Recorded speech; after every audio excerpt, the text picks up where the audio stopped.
sabi mo dito sa kaganapan sa may Liwasang Bonifacio?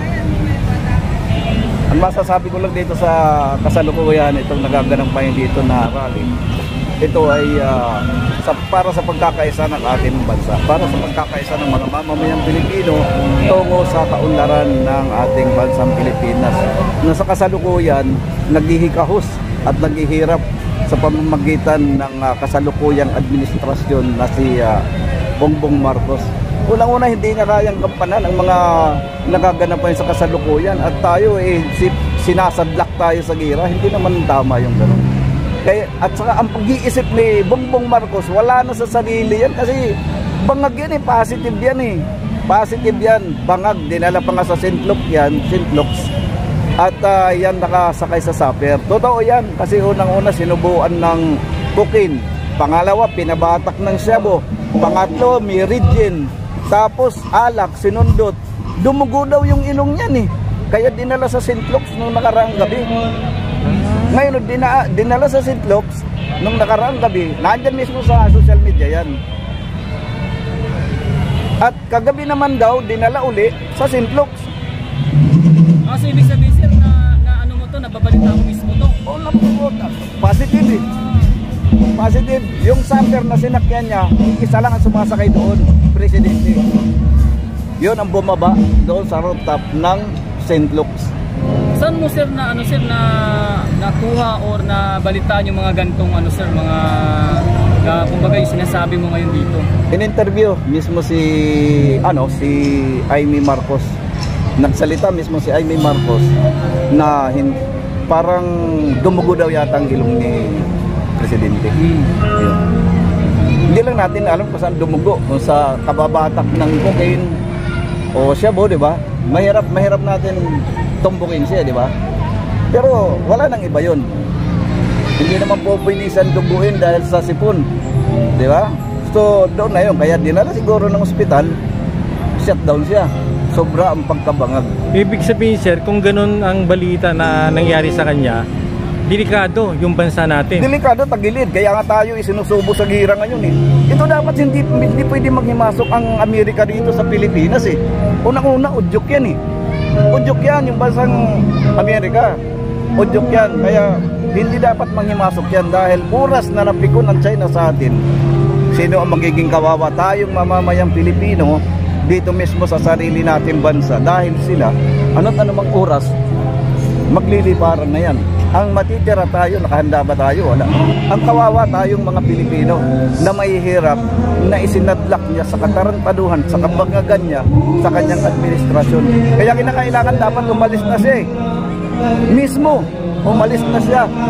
Bumaba na siya ng matiwasay sa Malacanang at huwag niya nang hintayin, nakalad ka rin siya ng mamamayang Pilipino palabas ng Malacanang at muli silang itapon sa ibang bansa. Dahil once na nagmatigas sila, magkakaroon tayo ng ito nakikita ko pagka yan nagkaroon ng people's power sa EDSA, magkakaroon tayo ng kaguluhan dito. Civil war abutin. Kasi hindi yan hindi yan bababa Hindi bababa kasi bangag yan Yung mga opisyalis, matataas ang katungkulan ng mga military, pulis, pinapabatak yan Kita mo ngayon, puro nakatawa sila, lalo na si Abalos. Si Abalos, tako po, si Binor, isa pa yan. Kaya pag ganun-ganun yung muso, ganun ang dating ng mga adik, mga feedback ng adik. Yan, mga manirisim ang tawag yan, di ba? Ganun, Kaya tayo delikado, naninilikado tayo sa bansang China dahil sa kagagawan ni Marcos at sa Amerika. Maraming salamat! Sir, last na talong sir, ibig sabihin, tama lang yung ginagawa nito ng Maisog. Tama ang ginagawa ng Maisog, Rally. Tama ang ginagawa ng Alice Marcos. Tama lahat. Kasi hindi sila po pwede manatili sa ating bansa, sa kanyang katungkulan bilang isang presidente ng Pilipinas. Wala, isasantak tayo sa gulo Isasantak, kakawawain tayo Bubumbahin na lang tayo. Mismo yung kapatid niya nagsalita na ang isang bomba nakatulog na sa atin, isang pindot na lang tayo. Mismo si Amy ang nagsalita. Positive. Kaya dapat lumayas na sila sa Malacanang. Hindi na dapat siya pwede magtagal pa. Lumayas na sila, bumaba ng matiwasay, at wag na niyang hintayin, nakakalat ka rin siya ng mamamayang Pilipino palabas ng Malacanang. Yan ang masasabi. Maraming salamat. Thank you, sir. Huwag silang magkulong sa loob ng pamamahay nila. Lumabas tayo sabay-sabay. Isigaw natin na Marcos, bumaba ka na. Huwag ka nang magpatigas dahil hindi mo kaya magserbisyo sa ating bansang Pilipinas. Hindi mo kaya dalhin eh. Ang nagdadala ngayon, ang asawa mo na si Lisa, na kapwa mong bangag, kapwa mong mga malatuma sa alak. Ha? Wala kang magagawa. Kawawa kami mga mamamayang Pilipino, lalo na kami mahihirap. Umalis ka na ng mapayapa at huwag mo nang hintayin, nakaladgaring ka namin palabas ng Malacanang at muli ka namin itapon sa ibang bansa. Kasama ako nung araw, nung pagpapalaya sa tatay mo. Pero ano nangyari na nung balik ako sa Marcos? Dahil ang sabi mo, bago mag-eleksyon, lilinisin mo ang pangalan nyo. Pero humigit pa. Humigit pang ginawa mo. Binaboy mo kami mga Pilipino. Sa kasalukuyan, naghihirap, patuloy ang pagtaas ng mga dilihin. Patuloy ang paggagagugong, patuloy ang pagdarami ng droga. Ang droga ngayon, sa totoo lang, nasa loob na ng Malacanang. Nasa loob ng Malacanang ang droga. Wala nang iba pa.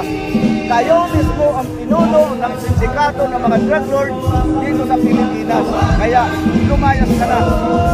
Mabait ang mamamayang Pilipino, pero pag nagalit, may kalalagyan ka. Maraming salamat. Umalis ka na lang. Ayan mga kababayan, Sir Bart. Ayan. Ang komento niya mga kababayan. Concerned po kami sa nagiging problema ng West Philippine Sea. Kailangan po pagtuunan nyo ng pansin. Nakikiusap po kami. Huwag po tayong padalos-dalos. Huwag po tayong sumuong sa mga problema. Kailangan po, kailangan pag-isipan po lahat ang mga hakbangin para po sa katahimikan at malayo tayo sa usapin at para hindi po mapahamak ang ating mga para malayo po sa kapahamakan ng ating bansang Pilipinas. Kung ba tayo na pinasok tayo ng Amerika? Kung ang purpose po ng Amerika joint forces, parang okay lang po, pero kung ang purpose po ay para yung parang gagawin tayong tawag neto, yung pananggalang or maging accessories lang po tayo sa problema. Sana po manindigan ang presidente kasi kaya din naman po nating makipag-usap ng maayos sa China na maging okay po ang takbo ng Pilipinas or maging okay yung relationship between China and Philippines. Yung patungkol po kay Gibo, Secretary Gibo, na pinapapaganda na nating mga military. Laban sa China, ito masasabi yun. Pero kung pagpapaganda po ng military, okay din naman po yun para na-i-enhance po yung mga pagtitraining ng military. Pero kung ang purpose po ay para yung i-trigger po yung magiging yung gera na sinasabi, sana po huwag ganun.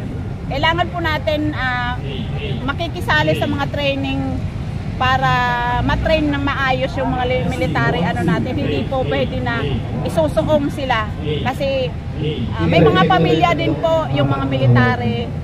Isipin din po natin na may mga pamilya din silang pinoprotektahan. Hindi po natin pwedeng isuong yung kahit kung baga sabihin natin profession nila yon.